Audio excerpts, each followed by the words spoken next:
After getting dumped by his girlfriend, a popular high school senior tries to transform a depressed art student into the prom queen.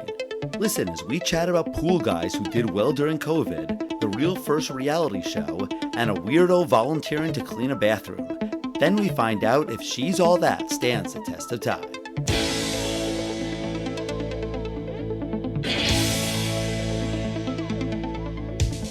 Test of time, James and Alan have their say. Do the movies you love still hold up today? James says Gladiator with the glutton. Alan says as a father, blah blah. It's the test of time, James and Alan have their say. Do the movies you love still hold up today? Test of time, James and Alan have their say. Do the movies you love still hold up today?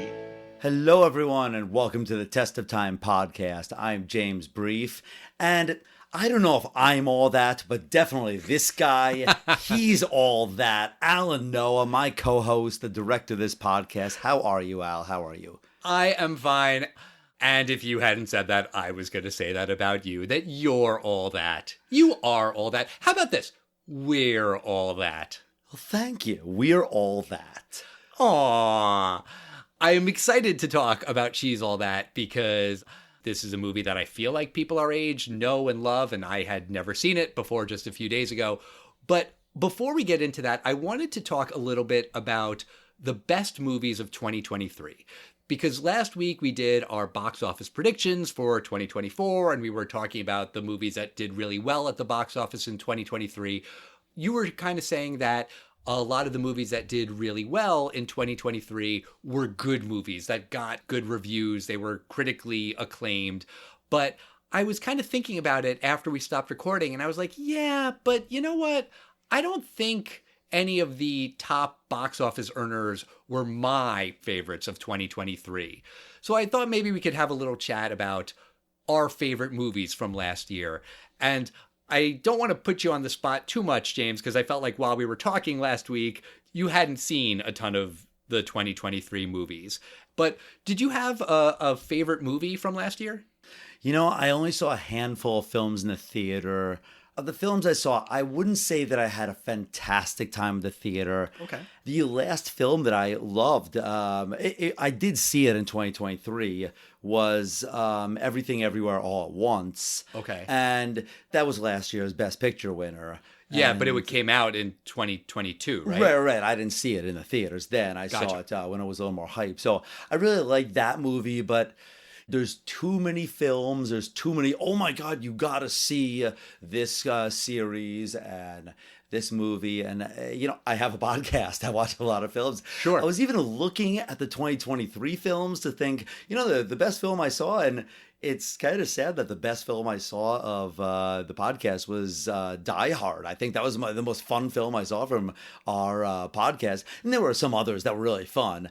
For me, 2023 was not that great. I was looking forward to a couple films. Like what? I really, really was looking forward to The Flash. Okay. I love that character. The Flashpoint Paradox was already done very well on the DC Animated Universe. I was kind of looking forward to it. The director, he's very talented. He had done the It films. It was just, to me, disappointing. Definitely.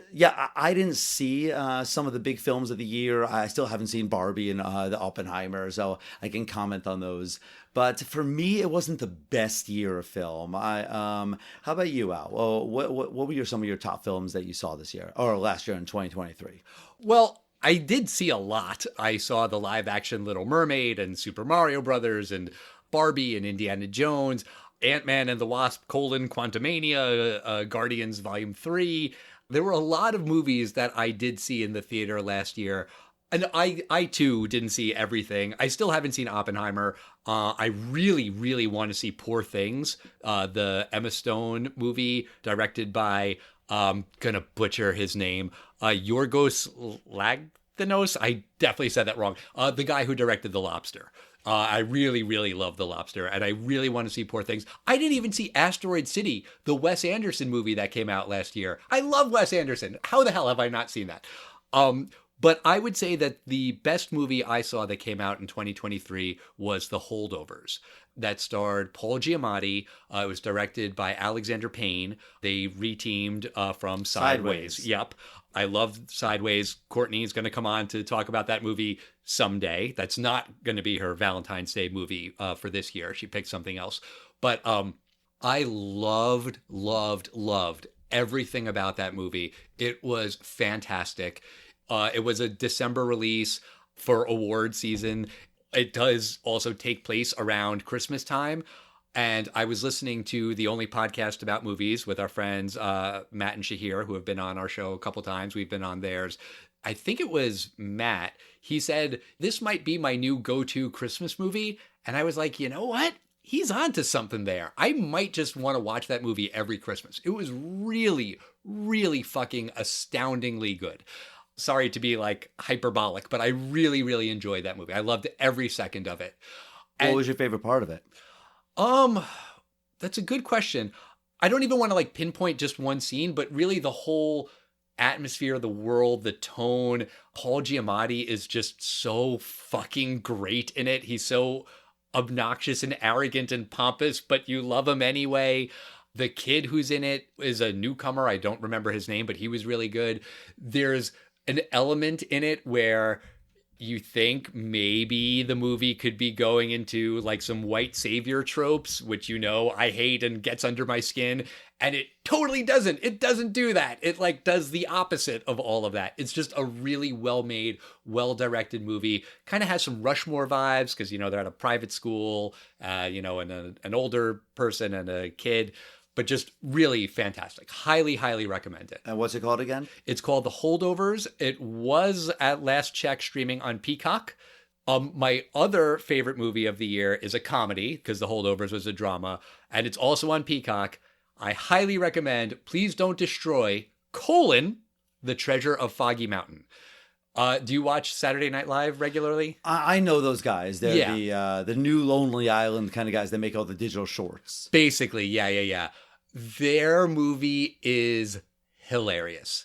I don't even really want to describe it because I feel like it will spoil it in a way, but just from the title, you know, it's kind of like an adventure. They're going to find a treasure, and it's not what you think it is. When you think the movie's going to zig, it zags. It's really fucking clever.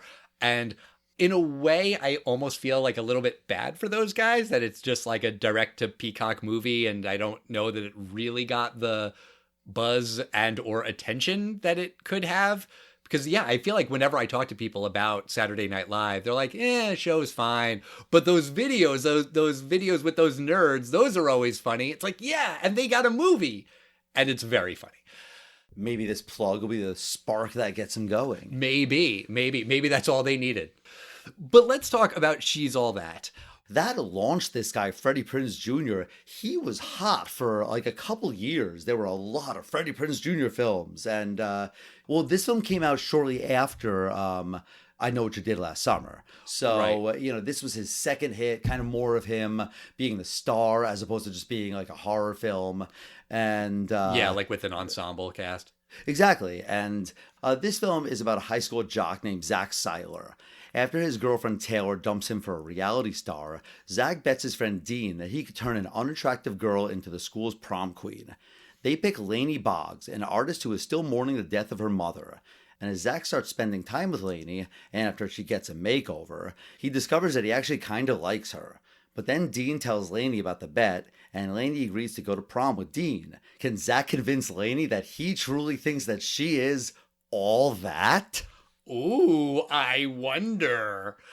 Okay, so last week you said that you saw this movie in the theater in 1999 at the Trip Hammer Mall in Ithaca, New York. You didn't invite me. I'm a little hurt about that. But how many other people saw it in the theater? A lot of people thought that this movie was all that. Okay. The movie had a $10 million budget, which makes sense. I mean, Yeah. it's the movie was not made for from its stars. It came out on January 29th, 1999, and January is famously, it's kind of a dumping ground for films. So Sure. it's not films you really have confidence with.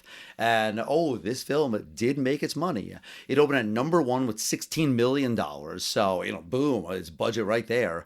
And it wound up closing domestically with $63 million and $103 million worldwide. I don't know if it was launching for a lot of stars, but when you watch this film, you realize there are a lot of people in this film. While it's not necessarily all the stars, you go, oh, that's Dule Hill. Like, he's going to be in like 7 or 8 seasons of The West Wing and then like 8 seasons of Psych. I mean, you have Gabrielle Union. She's a big star. Gabrielle?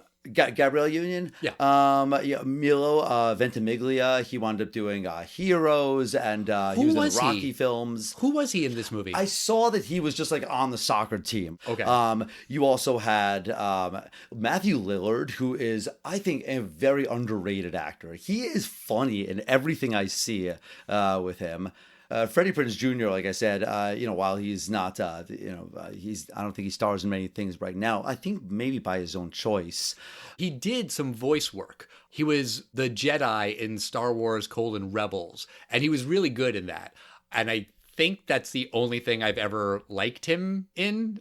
Well, Matthew Lillard, he was Scooby-Doo for years. Okay. Not just from the movies. Oh, well, he was Shaggy in the movies. I'm sorry, he was Shaggy in the cartoons for years. Okay. Then you have a strong supporting cast. Kevin Pollak I think he is fantastic in this film. His role shouldn't be much. It's a dad role. I would say Tim Matheson's in the film, and he's fine in the film. He's exactly the serviceable, like, kind of conservative dad, like stern dad. Yeah, exactly. Like, you're gonna jeopardize your future. But Kevin Pollak made me laugh hysterical when he plays a kind of a very middle class working dad. He's a pool guy who, little does he know, in 2020 he's gonna do very, very well for himself. Cleaning pools. Yeah, I thought they did very well. Like, pools did very well. Oh, because no one could go out, so they were just swimming in their pools? Yeah, I think pool people did very well, and like remodeling people did well. Okay. But I like that he was kind of a middle class guy, but not really that smart. There's this running joke. Apparently, it's something he's done in other films. When Jeopardy is playing, every time Alex Trebek, rest in peace, every time he's saying one of the clues, Kevin Pollak, he says an answer, and it's completely wrong. And No, he says a question. Well, he said clue. Yeah, the answer is a question. Right, exactly. So he gets wrong every time, and I thought that was funny. I laughed every single time. I was like, Kieran Culkin is actually he's funny in this film. He has this thing where he goes, "Hey Zach, do you want to play Sega?" And it's kind of a test of time thing because it recalls a effective ad campaign of Sega in the late 90s. He's like, "Zach, you want to play Sega? Sega!" And I just thought it was funny how he was the annoying little brother, but he was less annoying than usual. And I thought he was kind of charming, but also kind of funny. Yeah, just because I loved Succession, there is one point where he's talking to Lainey, his sister, and he's saying something about like, "Oh, are you and your boyfriend gonna make out?" And in Succession, he was constantly saying horrifically sexual things to his sister. So this is not overly sexual, but it was like kind of an inappropriate thing to say to your sister. It's an early form of what he would later do on Succession. Right. You know who else was in this film? A guy that pops up a lot, Eldon Henson. He was one of the Bash brothers in the Mighty Ducks, and he also popped up in the Daredevil series that was in from Netflix. I don't believe he is going to be in the new Daredevil Born Again. I don't think he's in it. And this film also had Lil Kim and Usher. Usher, who's going to be performing at the Super Bowl halftime show this year. And, both of them are fine in the movie. I think both of them are better known for their music careers than their acting careers. But Usher's other big acting role also came out in 1999 in the movie The Faculty, which I guess we could do this year because of the same reason, 25th anniversary. I'm not really itching to. I think he had a bigger role in The Faculty, if I'm remembering right. Because in this movie, he's kind of just the school DJ, and he pops up in 3 scenes, maybe? Well, he does kind of take the place of voiceover because the DJ, he's saying the election for school prom queen is really heating up between Lainey Boggs and Taylor Vaughn. Right. You know, that's kind of like an 80s, 90s thing that I guess today you would just see something online. Right. He served a purpose. The Lil' Kim was just kind of one of the characters. Yeah. But let me ask you, James, because you saw this movie in 99, what did you think when you walked out of the theater? Do you remember? You might not. It's 25 years ago. Oh, I remember walking out of the theater being completely in love with Rachel Lee Cook. Okay. She's literally our age. She was born in October of 1979. Like me. Yeah. So I remember being absolutely in love with her with the staircase scene, which is the makeover scene. Right. I thought it was adorable that she tripped on that scene. I just loved everything about that scene when I was, I guess, 18 or 19 years old when this came out. Yeah. And, you know, it was serviceable. I noticed watching the film this time, which I think this might really be the second time I've ever seen this film. There's basically an MTV soundtrack playing in the background of almost the entire film. Did you notice that? Yeah, and the soundtrack was popular. Kiss Me by Sixpence None the Richer was a big hit, and I think that was kind of like the de facto single/theme song from the movie. While I was watching the movie the other day, I was thinking, if I had seen this movie in 99, I would have had a huge crush on Rachel Lee Cook too, because she's adorable. Yeah, and why didn't Rachel Lee Cook have a huge career in Hollywood? And I think I know why. Why is that? And I do want to explore this in another episode, but after this, she was in a couple other films, but she headlined one film, Josie and the Pussycats. Right. And I remember seeing it like years later and being shocked that I actually liked it. Really? And I remember thinking, oh my God, not only was this film like intelligent, but it had no chance of doing well because this was not something that like 11-year-old girls, which is, you know, Josie and the Pussycats. It's literally from Archie Comics. It's like Betty and Veronica. I think it's their cousin or something like that. It's some spin-off that they're like a band in high school. And it was a very meta boy band-esque look at commercialism and boy bands and girl bands, rather. If I remember it correctly, I would love to review the film, but I remember thinking, it made perfect sense why this flopped, because it's a weird film that they either didn't market correctly, it was either too early, or maybe I'm misremembering it. Maybe people can, let us know in the comments if that's a film worth reviewing, because it's kind of one of those stand the test of time. Is it a film that flopped that should not have flopped? And the test of time has said, you know, it's gotten better with age. Interesting. But you know, it is a shame because I don't really know her acting ability from this film because, you know, it's very serviceable, but I thought she was very charming in this film. She's getting work now. She does, you know, some more of like the TV films and Hallmark films, which that she's getting work. You miss one film, it's weird. And then Hollywood kind of dumps you. Yeah, sometimes it's kind of shitty when that happens. All right, well, I think the first thing that really kind of struck me in this movie from a test of time perspective was the emphasis on the real world. And the real world was a very big deal in the 90s. That was kind of a groundbreaking show. It wasn't the first reality show, but it was kind of like the first real mainstream reality show. Oh my God, it's because you're in television. Everyone, like for me, a civilian, would say it was the first reality show. What technically was some other show, the first real show? Because everyone pretty much says the Real World was like the real first one, then Survivor, and then, you know, went from there. Yeah, right? Sure. But if everyone's wrong about something, it doesn't matter. They're still wrong. It was something from the 70s, like American Life or American Life or something. No. Something like that. I forget. But yeah, it was a big deal. I was never into Real World. Were you into it? I don't think I've ever seen a single episode of it. I never really watched MTV much. The only time I ever watched it was I liked a little bit of the Beavis and Butthead cartoons. Oh my God, that was so funny. That was pretty much it. I remember when I was really young, and this is very, very old school. I was it Jon Stewart, but there was a show called Remote Control. Yeah. I can literally remember those are like the two shows I ever really watched on MTV. And Colin Quinn. Right. And I remember when we talked about Wet Hot American Summer, you didn't watch The State, which was my like all-time favorite show ever. Oh, and one other thing. Chris Hardwick, I think there were a few different women that were on it, but Singled Out. Yes, Jenny McCarthy and Carmen Electra. Yes, right. I think that was like a dating game show. Yes, Yeah. yes. But them talking about the real world and the MTV Beach House, like that is a 1990s thing. I think Real World went off the air recently. Like they had their latest season, I think, within the past few years. But yeah, Matthew Lillard's character is a celebrity because he was on The Real World. And I think if you showed this movie to a young person today, you would have to explain what The Real World is. Yeah, but I think in the context of the film, it's very easy to understand. I mean, if this was a foreign film and someone was like, oh my God, he's on Copenhagen Live, and then you saw clips of Copenhagen Live, you would get that this is a show where he's famous. It was so ridiculous that he's a celebrity because he's from this, he's not like a famous movie star that she's dating.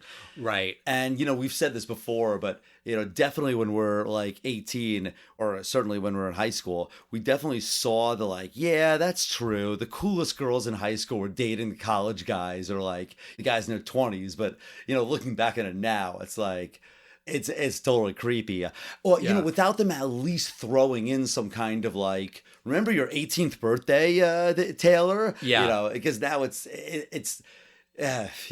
throws that whole other thing in there. Yeah, and I was thinking that like if this guy is a celebrity or even an air quote celebrity, if he's dating a high school student, yeah, even if she's a senior and yeah, even if she's 18, that's still gonna be weird. This was, before social media and everyone having a cell phone and things like that. So could he get away with it? Maybe. I don't know. But yeah, it does add a degree of creepiness to it. Yes, but I don't think that was the intention there. Oh, sure. I think the intention was that he's just a total doofus, this character, who I did think was very funny. And I do think, again, Matthew Lillard is very funny in what he does. And actually, he's played a lot of serious actors too, serious roles as well. So he is multi-versatile. Multi-versatile? Well, I'm sorry. He's versatile in a multitude of ways. Oh, okay. I'm trying to like wrap my head around what multi-versatile is. His character just serves the point of he is the reason why Zach and Taylor break up. And then there's the bet. And the whole thing with the bet is just really smarmy and gross and icky. And I'd never seen this movie before, but I kind of get it. I know how movies work. I'm like, all right, she's the bet, and then he's going to actually fall for her. Let me ask you, when in the movie does Zach develop real feelings for Lainey? When does he make that turn where she's not just a bet, but he realizes, I like this girl? I can tell you in 3 words. Okay. And you could really see it in the character, and I really think this is when it is. Hack-e-sack. Really? That's when it happens? Absolutely. She thinks something's up, and she wants to embarrass him or put him on the spot. It's at one of these coffee houses, and it is a real like abstract, ridiculous art. I love the first artist. His name is Mitch, and they're like, Mitch is amazing. And of course, it's this stupid, ridiculous, be silent, be still, be silent, be still, abstract art that's performance art. Yeah, it's surreal and ridiculous. And Zach, he's put on stage and he doesn't know what to do, so he takes out a hacky sack. That's a very test of time thing. Is it? That was a very high school thing for me. Yeah, but I'm just wondering if like high school and college kids still do it. I have no idea. Maybe, but it was definitely like a cool kid thing to do. And I don't know even know about 1999, but definitely when I was in high school, it was hacky sack. So he just starts doing the hacky sack. And I actually remembered this speech, and I remember thinking this was so cheesy, and it really actually wasn't as tacky as I thought it would be. I definitely have problems with Zach Seiler's character. I think it's very hard to relate to the 4.0. He can't decide between Harvard, Princeton, Yale, and Dartmouth. Right. It's kind of a weird, like, I think we're supposed to relate to you in a little bit, and that's not something that most people have a problem with. But just the general, like, he's out of a lot of pressure from his Tim Matheson dad. He does his whatever performance. He'd been acting and trying to get Lainey to go with him for whatever reason. But he's genuinely saying to her, wow, I can't believe it. That was insane. I thought that was, that's when he really started liking her.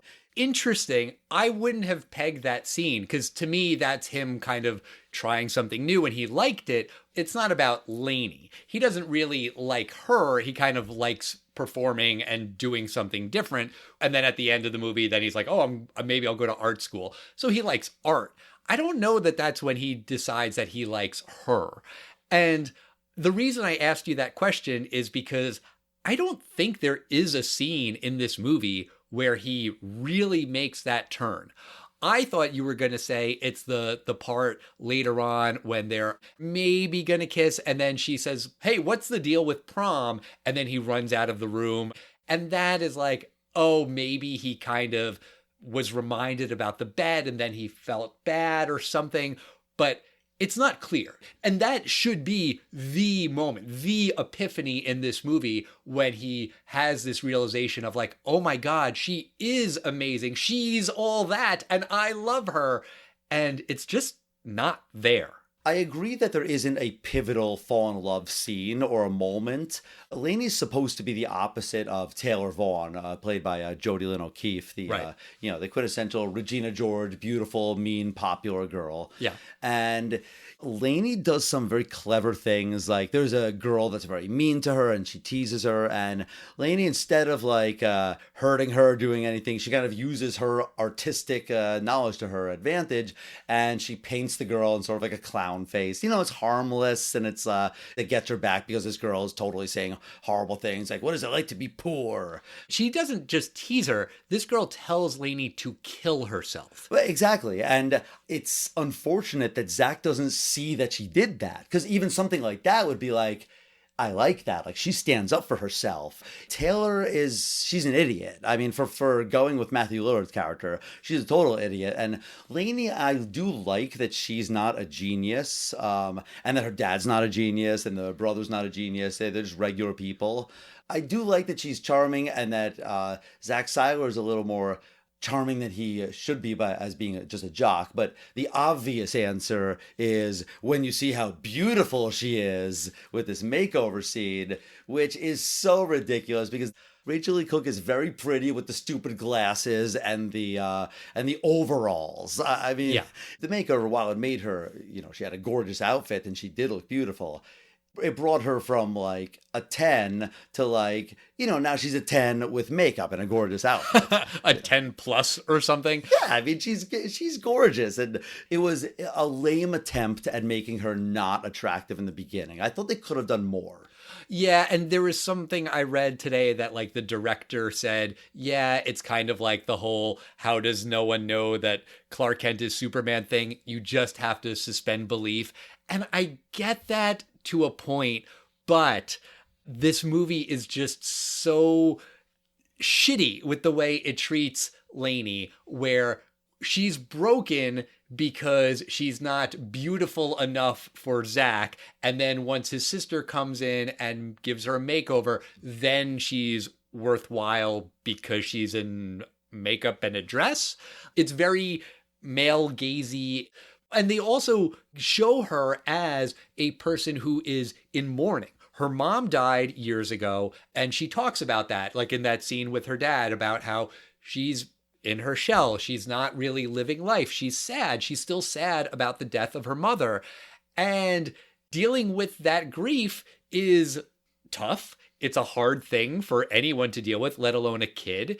And Are they saying that she's broken because she's sad that her mom died?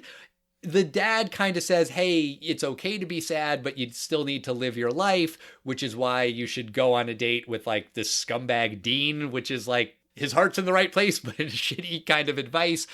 I don't feel like she's broken. I don't think she is a character that really needs to be fixed. She needs to work through her grief, but what she does not need is a fucking makeover. I think she could have used a makeover, but I think they should have honestly made her look worse. I mean, this woman has the death of her mother. It's perfectly fine that she could have let herself go physically. I think the sister, played by Anna Paquin, she says something to Lainey. She goes, do you know what a unibrow is? And she goes, no, what's that? She's like, do you know Bert from Sesame Street, who famously has this unibrow? Right. They should have given her a unibrow, kind of a Frida Kahlo look. That would have been fine. And, then we could have talked about how just because she has a unibrow doesn't mean she's, better once she gets rid of it. But, there's other ways to make her kind of depressed looking. And, they could have actually put on some makeup to look her kind of like paler or dumpier. I think they were just a little lazy with that. And yes, they do use Lainey. I think that's the whole point. I mean, they were kind of being jerky 17-year-old guys. But I do think that there is something interesting about the premise of the bet, this social or philosophical concept of anyone could be a prom queen. It's just prom queen is whoever people tell them to vote for. And, that's kind of true when it comes to high school politics. And I do think that element is pretty interesting. They could have gone along with it a little more. And Zach being the intelligent guy, that would have been a great way for him to quote some, Harvard study from 1972 and says, you ever heard the Stanford prison experiment? People will just do whatever the popular kids tell them to do. And I'll bet you I can get anyone in the school to do it. He can almost blame it like, it was just a scientific experiment. They don't quite go there, but I do think there's an intriguing the theme of the film is intriguing, that someone like Lainey Boggs, who, there always are these people who are kind of cute. You can kind of tell, but, they were not popular. If they were told that they were popular by popular people, I'll bet it could have worked in that school as well. Yeah, it kind of reminds me of Can't Buy Me Love, the movie we talked about with Courtney last year. And that idea is something that could be interesting. Also, this movie is Pygmalion. It's My Fair Lady, right? Like it's a thing that's been done before. I agree with you that there are interesting elements in there, but none of them I don't think are really sussed out or explored. Speaking of Can't Buy Me Love, there's this element of people don't like Lainey because her dad cleans pools and your dad cleans my pool. Ho, I look down on you. I'm rich, you're poor. Oh, okay. So there's some class stuff going on in there. That's interesting. But then they don't really do anything with that. The death of her mom, I think there's tons of places you could go about a teenager dealing with grief. They don't really go anywhere there either. As I watched this movie, I thought for sure that when I was doing my research and I was looking stuff up about this movie, I was going to find out that there was a 2.5-hour version and some studio executive said, this is too damn long. You have to cut out a ton because no one gives a shit about this character stuff, about this girl being sad about her dead mom, about the class warfare. No one gives a shit. People just want to see teens looking hot and making out and stuff like that. You got to trim the fat. And I didn't find that. What I did find is that M. Night Shyamalan worked on this script and made it better, apparently, which is like, how the fuck bad was it in the beginning? There's just so much stuff that's missing. The entire end of the movie, there's a whole scene missing. Lainey goes to the prom with Dean, and then her friend, the guy from Daredevil, the redhead, he overhears that Dean doesn't really like Lainey. He just wants to have sex with her, which I was kind of wondering about because it seemed like maybe Dean does like her. Does he like her? I can't tell. Then she leaves prom, goes off with him. Zach's trying to track him down. And then the next scene is they're all at Lainey's house. Lainey went home. Zach is there. And it's like, well, what the fuck happened with Dean? And she tells the story that he basically tried to rape her. But don't worry, she has a little mini air horn and she kind of made him go deaf.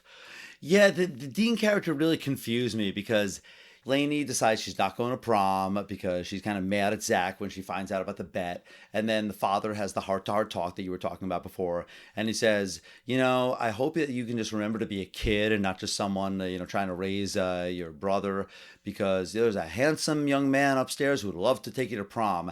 You're faked out and you think it's Zach upstairs and Freddie Prinze Jr. and he's going to apologize. And it's Dean.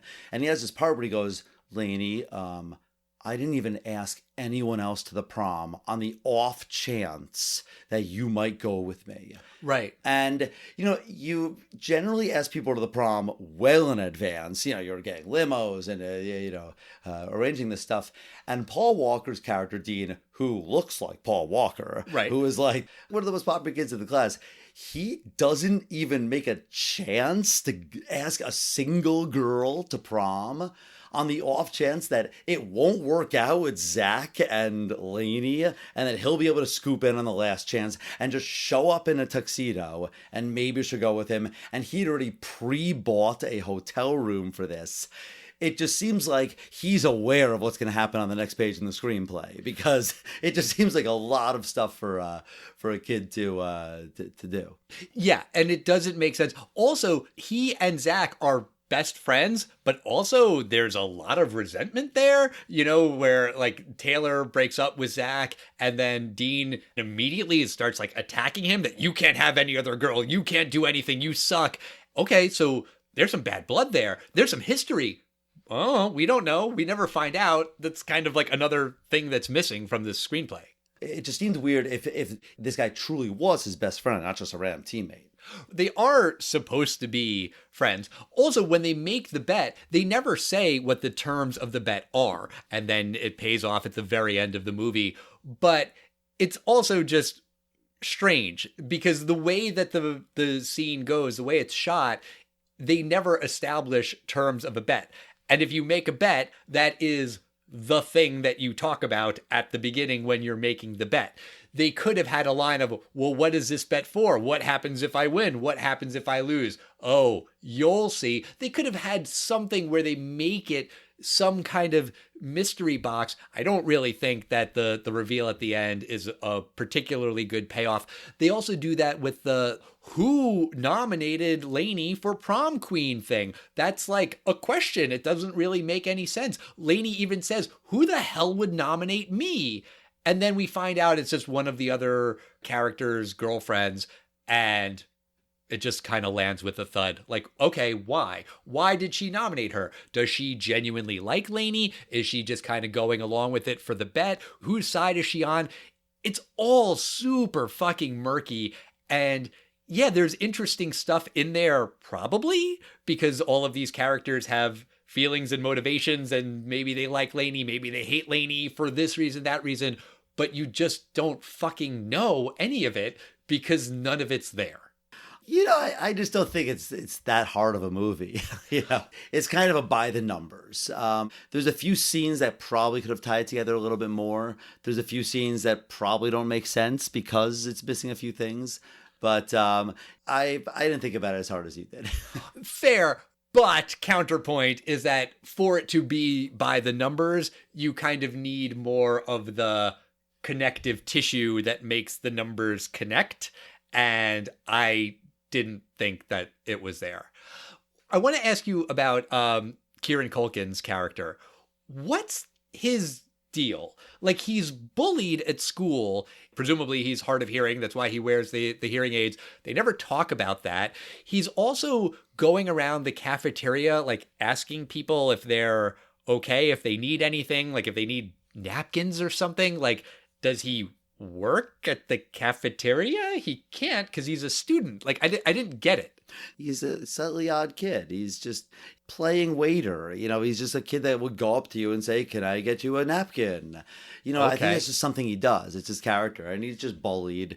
Freddie Prinze Jr. is not a physically imposing person. Yes, like not at all. If The Rock were to go up to you and say, "Excuse me, my friend Sam here seems to have a problem with you," and his biceps are bulging out of his shirt, you are going to be terrified of The Rock, and you're going to eat the pizza. In this case, the bullies had to eat the pizza they had put the pubic hairs on.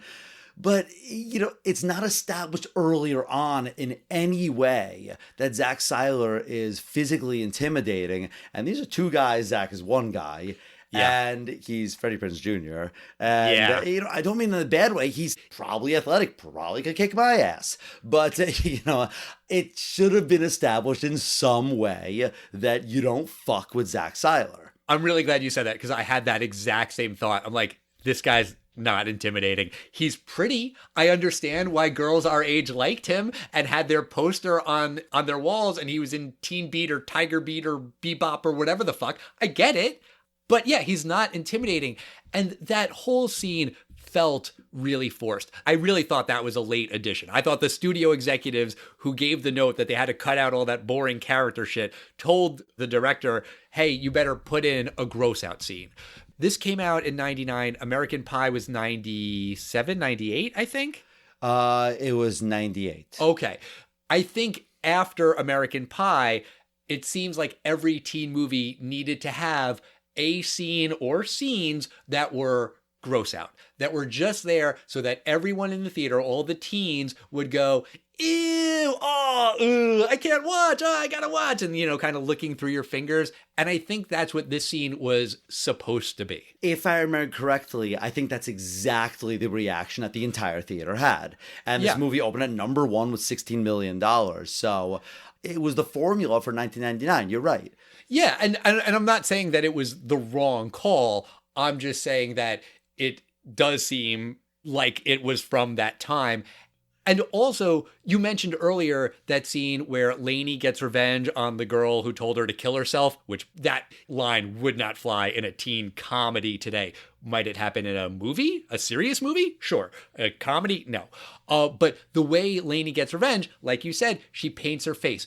Lainey is an artist. She uses her art to get revenge. Great. Love it. Wonderful. Zach goes after the bullies by bullying them. He is taking the low road. They are threatening Kieran Culkin, and he intimidates them somehow with he's going to use his nice hair to hurt them or something. I don't know. But he's not doing anything clever or smart to save poor Kieran Culkin. I mean, I would say he's just giving them a taste of their own medicine, because these guys were literally about to make Kieran Culkin eat a slice of pizza with pubic hairs in it, and he says, now you do it, and in front of everyone. So now these kids are forever known as the guys in high school who ate pizza with pubic hair on them. Right. I also want to go back to the end. So we find out that Dean almost assaulted Lainey, and Lainey decides to be with Zach. I really hate the ending. I really, really, really fucking hate it. And listen, I'm not saying I want to see a scene where Dean comes on to Lainey and is really aggressive and she has to fight her way off of him. Personally, that's not something I want to watch. Also, I don't think that would belong in this lighthearted teen comedy. But you can't just have that story end off camera. You need to have some resolution to that storyline. What happens with Lainey and Dean? And there's a perfect resolution that they didn't do in this movie, which is that Dean goes off with Lainey to a hotel. Zach is looking for him. He finds the hotel and he confronts the two of them and says, hey, Lainey, Dean doesn't like you. He's just interested in sex. Your friend, whatever his name is from Daredevil, he heard it. And then Lainey says, is that true? And Dean says, wubba, wubba, wubba, oopsie. And then Lainey says, you know what? I don't need you, Dean. And I don't need you, Zach. I'm fine just the way I am. Fuck the both of you. You made a bet about me. I'm a person. The end. Of course, that's not going to work for the movie that they were trying to make. They need to have the two of them kiss, and then Kiss Me plays, and the soundtrack sells a bajillion copies. I get it, but that's a way better resolution. It makes far more sense. And honestly, making it even worse is that in the next scene, the coda, the epilogue, is at graduation, and Zach honors the terms of the bet. Listen, if you make a bet and you lose, yeah, you should honor the terms of the bet. But if you made the bet with your best friend, or your air quotes best friend, who then the night before tried to rape your girlfriend, yeah, I don't think you have to honor the terms of the bet. I really don't. Forget whatever he did to Lainey. I think the bet was completely nullified the moment Dean tells Lainey about the bet. That's probably the only rule about this bet, is that Lainey can't know about it. And Dean completely breaks and he goes, "Oh yeah, Lainey, it was just a stupid bet that Zach and I had. We should never have done it." Like, no, Dean, you can't say that. That's the whole point. Like, we can make her prom queen, and you can't have said anything. I think at that point, yeah, the bet's completely nullified. I think the fact that he certainly tries to sexually assault her off camera is it's a weird turn. But I actually think your ending is perfectly fine. Lainey runs out, and then you have the exact same ending. Lainey comes home, or Lainey's just painting later, and the dad is like, there's a guy upstairs that like is has been waiting there for hours. He wants to say I'm sorry, and he says, Dean only wanted you for blah blah blah. I want you because I love you. That's the end of a teen film. You could have even had Zach throw a punch at Dean, and again establishing that he is a badass, because there isn't anything in this film that says that. I'd take Paul Walker in a fight against Freddie Prinze Jr. Absolutely. I do think the terms of the bet, while ridiculous that they honor it, because the bet has been nullified by several infractions, I do think that the loser has to go up to graduation naked. I do think that's kind of a funny thing for a bunch of like rapscallion boys to think of. Sure, except when you're making the bet about a human being who is sad because her mom died, and then you're just kind of fucking with her for fun, then it just makes it all extra icky and shitty. And I did like the scene when Lainey says, "I'm a fucking bet?" Or "Am I a fucking bet?" Like, that's the one F-bomb in the PG-13 movie, and it's delivered well, and Freddie Prinze Jr. looks all sad with his stupid sad face. Like, yeah, he's a piece of shit, and she should not be with him. I think he's a 17-year-old jerk. I don't think they were trying to find the girl with the dead mom. They were kind of talking about how she just sits in her basement, and that's what they were going for. I don't think they were going for, let's make fun of the girl with the dead mom. Right, but then they still kept going with it. The wubba wubba, he's gonna get his diploma naked thing, I get it. I get why that makes 17-year-olds laugh. But like, looking at it in the big picture, I was like, this is fucking stupid and a shitty way to end the movie. But James, let me ask you, what do you think about She's All That? Do you think it stands the test of time? I agree with so much of what you said about all the flaws of this film. Freddie Prinze Jr., he had a lot of films that just, I guess he probably had like a 5-picture deal with some studio film, and they just kept kind of pumping out films that he kind of had to do. Because I don't think I ever saw anything of his again, except for the I Know What You Did Last Summer film. But the rest of this film is, I just think it's charming. Rachel Lee Cook is good in it. Matthew Lillard is very funny. You got some good supporting cast by Kevin Pollak, and it's a good soundtrack. I think it's a very tidy 90 minutes that this film takes place in. And, it's totally flawed, but this kind of film I think can be flawed. I think it stands the test of time. It's a silly film, but you know what you're getting. You said it perfectly. The second Zach Seiler meets Lainey Boggs, he's going to go, oh, okay, that's the girl they're going to make prom queen, but he's going to fall in love with her for real. They did a couple of the kind of expected quote-unquote twists where Lainey doesn't actually win prom queen, and they threw a couple things in there that it was just charming enough. And again, the movie, thank goodness it was not 2 hours. You're talking about a 2-hour version, maybe it would have fixed the plot, but no, this film needed to be 90 minutes. It was tight, it was kind of stupid, but it's charming enough that for me, it stands the test of time. I don't think you liked it as much, Al, but what do you think? Does this film stand the test of time? Fuck no, it really doesn't. And I am honestly surprised at how bad this movie is. It's really, really fucking bad. It's not all that. It is really, really not all that. Just in terms of test of time, there's a million things that we didn't even get to that completely don't stand the test of time. When Taylor's telling her story about spring break, she says that someone was making out with Warren G's hairdresser. That's a funny joke if you know that Warren G is bald. And also at the MTV Beach House. Right. And if you know what an MTV Beach House is. She says that everyone in her family was prom queen except for her sister, but only because of that scandal on the Color Me Bad tour bus, which is a joke you would have to explain. I think it's Zach who says that Lainey wigged. She wigged out. There was major wiggage, as in like she freaked out.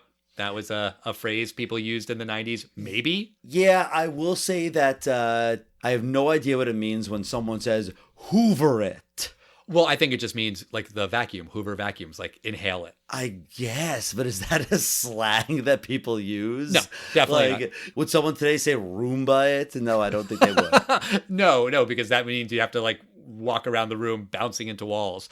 The guy who has to hoover it, he's wearing a shirt in school that says "Kill all artists," and it has a picture of a handgun on it.